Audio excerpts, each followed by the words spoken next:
Hello, I'm Donna Bell. And I'm Darren Elizaris. And we want to welcome you to our program, This Week in the Valley. Here you'll meet people that are making a difference and learn about events taking place all over the area. We have a great show for you, and joining us a bit later are Raymond Hughes of Buckland, Scott Frieden and Darren Mueller with some lake safety tips, and volunteering in the Valley with Gene Jones. Famous Missourians you may know: Sarah Evans, country music singer, songwriter; Tom Watson, American golfer; Dick Van Dyke, actor and comedian; Dale Carnegie, author of How to Win Friends and Influence People, just to name a few. But look out, there's another. From the small town of Hale, Missouri, in Carroll County, population approximately 400, is Mackenzie Garber. Mackenzie was recently crowned Miss Missouri, and she will soon be competing for the title of Miss America in the fall. Who would have known that one of our 2012 scholarship recipients would one day share the stage with women across the country competing for the title of Miss America? We've contacted Mackenzie's business manager to set up a time for her to visit with us on CVTV, but we are at the mercy of her prep team for Miss America, so hopefully we can get something scheduled. We will continue to pursue that. Big things are happening in the small town of Hale. We congratulate Mackenzie on this amazing accomplishment and look forward to seeing her compete at Atlantic City, New Jersey on September 13th. Another famous Missourian you may or may not know is from Buckland, Missouri. He is Sheridan Valley's Customer Appreciation Day's grand prize winner. His name is Raymond Hughes, and here he is. Raymond Hughes is a longtime, loyal Sheridan Valley customer. He and his wife, Linnell, recently attended our Customer Appreciation Luncheon at the Buckland office, and where he registered to win the grand prize. And so, Raymond, at this time, on behalf of Sheridan Valley Telephone, I'm very happy to present to you our grand prize of $100 gift certificate. Can be used at any Sheridan Valley store. Thank you. We appreciate your business. Is there anything that you'd like to share with us? Can you tell us what it's meant to you to be a shareholder? Oh, get to vote on the board members, and we have very good service from when Chris comes and works on my TV. We get a capital credit, and we win some money once in a while. Yeah. Have you ever won prizes at the annual meeting? I think I won $50 down there one time. You try to go every year, don't you? Yeah. Well, we appreciate the business that you and Linnell have given to us over the past years. We appreciate your loyalty. I appreciate the TV service, and I get to watch the Royals on it. Have good programs. Congratulations again, Raymond. We appreciate you and your loyalty over the years. As we spend the July 4th holiday with family and friends, take time to reflect on the individual liberties for which the founders of our great nation fought and died. Life, liberty, and the pursuit of happiness. Many celebrate our nation's independence with family gatherings, backyard barbecues, and many take to the lake for summer fun activities. If your activities include fun on the water, our next guests have some reminders to keep us safe on our area lakes. Well, summer's heating up. We can't deny it. It's here, but it's not necessarily heating up. It's kind of we're a little soggy this year. We're here at Long Branch Lake. I'm with Darren Mueller with the State Highway Patrol, and happens to be the Water Patrol here at Long Branch. And I'm with Scott Frieden, and he's with the Army Corps of Engineers, keeping everything together here at Long Branch State Park and the whole lake and actually this state park. Yeah. And you're over the Corps of Engineers, the lake, and the surrounding land. Correct. Yep. And the dam area. Yep. But one of the things we wanted to talk about today was water safety in general. And Darren, what are some of the first things that we should be thinking about when we're around the water and getting out that boat? Before you even go on the water, there's a series of equipment that you're required to have on a boat. I do inspections on boats regularly, and if you need me to, I'll do one on your boat. But basically, we look for flotation devices, fire extinguishers, sounding device, and of course your registration. That's before you even hit the water. All right. And what about wearing those life jackets? So that's like seat belts, isn't it? Yes, you're required to have a life jacket for every person aboard. Any person under the age of 7 is required to wear it at all times. Over that age, you're not required, but it's obviously a good idea to have it on while you're on the water. Mm-hmm. And now you were telling me about a boating safety class, a certification Yes, to operate class coming up to soon? operate a boat on this lake, you're required to have a boater safety card, which is kind of like a boat driver's license. I'm conducting a class on July 18th at the Visitor Center here at Long Branch State Park. To conduct that class, it's an all-day event on Saturday. Once you complete the course, pass the test, you're eligible to get that card, and then you're legal to drive. Now there's a cutoff age. You have to be on that? You have to be 14 years old to operate a boat by yourself, but anybody who operates a boat, regardless of who else is in the boat with them, is required to have this boater safety card, regardless of age. Okay. Actually, let me go back. If you were born prior to 1984, you're not required to have one. Okay. Okay. Well, I clear that. Me too. Yeah. I'm actually kind of working on a captain's license, so I'm going a little bit farther than that. Now, otherwise, safety on the water. We've got a swim beach here. We've got boat docks and all that. What do people need to be mindful of as far as that goes? Okay. Yeah, out here at the Long Branch State Park, the State Park and the Corps of Engineers have kind of partnered up a little bit, and we purchased a life jacket loaner board station where there will be some life jackets over here at the beach for folks to use. And it's just kind of come at your own time and get the life jacket and then just return it back to the rack. Or you can check in at the marina store and they also have life jackets there for you. Yeah, what kind of concerns have we had with the beach and swimming and such with this high water? Is there, people are worried about the E. coli and such? Is there testing being done on a regular basis? Yes, thanks for bringing that up, Tom. We do have water samples taken every month, and the state park facilities also takes water samples on the Long Branch Lake, so be sure to watch for any signage that may be in the area that would warn you about the E. coli levels in the lake, and those would be posted at the entrance before you get to the beach or to the boat ramp. At this time, I do not believe there's any indications of high E. coli levels, but again, things can change pretty rapidly as the water levels rise and change. So now, is the high water been a concern with is the swimming beach? Have you moved the buoys in that it's the same depth, or are we talking a little bit deeper water than normal? Yeah. So watch your kids a little more carefully. Sure. That's a good point, too. The water level has unfortunately went up with all the rain we've had. We had about 2 inches of rain over the weekend, and the lake level has rose a couple of feet in the last week, and will probably continue to rise a little bit more. So we just urge boaters and people using the beach to keep in mind to watch out for floating debris while you're out in the boat, and then also be aware at the beach area, the water may be a little bit deeper in there than what it was the day before. So just, like always, wear your life jacket, make sure it fits right, and if you have any questions or any safety-related questions, feel free to call the Corps of Engineers office at 660-385-2108. Now, Darren, are there some special concerns that Long Branch is kind of a natural lake. There was a lot of stumps and stuff left in the water for fish cover and that stuff when the lake was built. Is there some special concerns that there are when the water's kind of high?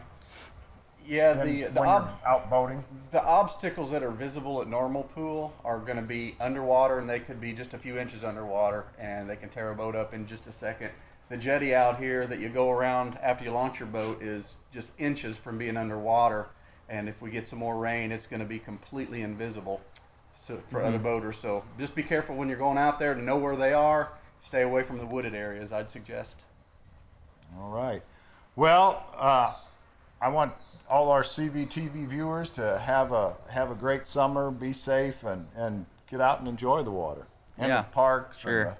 and the whole thing. Sure. Yep, and we have a beautiful visitor center at the Corps of Engineers that you guys are more than welcome to come out and visit, and be glad to see you all out there.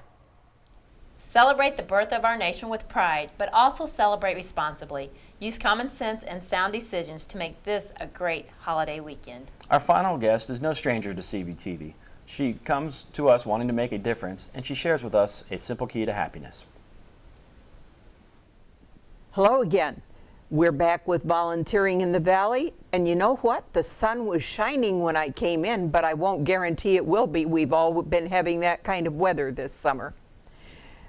Want to talk about a little something today on volunteering in the Valley, which is a cooperative effort between CVTV, which is part of Sheraton Valley, and our local Long Branch area chapter of the AARP, who co-sponsor this. We want to talk about something that there is no app for. All those of you with the fancy phones, and the fancier the phone, the more apps you have, you can do everything with those apps, right? No, you can't. Let me give you some numbers, and I'll tell you some things that you can't do apps for. In 2013, which is the last year they have complete numbers for, the hours on the record performed by volunteers was 7.7 billion with a B. Think about that in terms of your 40-hour work week, and that is a lot of people doing a lot of volunteering. And the value to America's communities was $173 billion.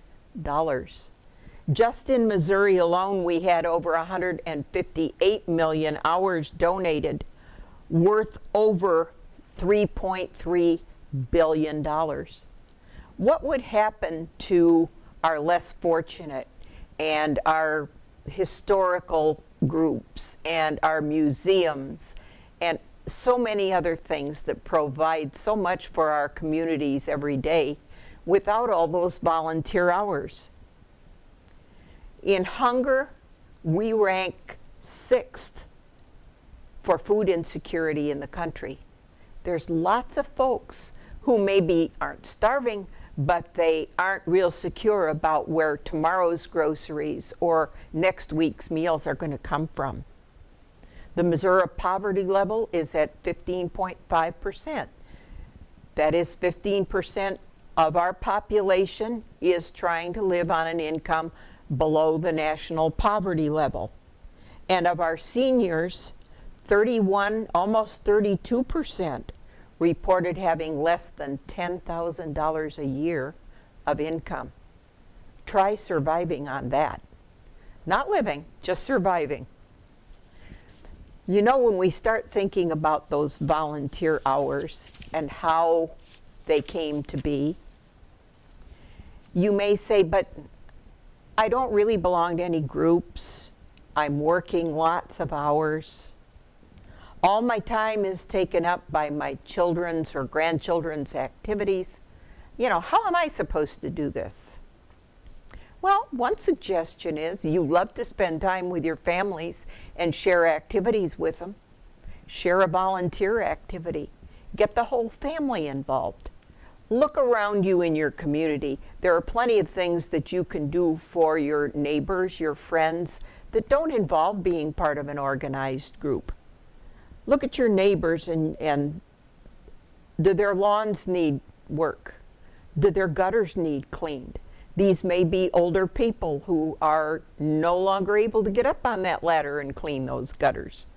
Do they need an errand run or a ride to and from a medical appointment? I know every year when I go to the eye doctor, they want to dilate my eyes and they say, bring a driver.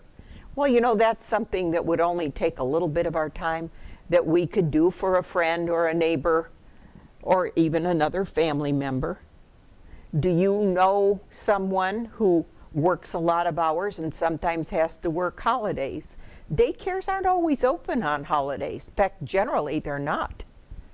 Could you offer to let that child come and play with your kids at your house for that holiday to keep mom from having to miss a day of work or have other really bad problems trying to have appropriate daycare? How about just a phone call wellness check? If you have a neighbor that you usually see out to pick up the mail or walking the dog, and you haven't seen him for a couple of days, maybe just pick up the phone and say, hadn't seen you for a couple days. Just wanted to be sure that everything was going fine for you.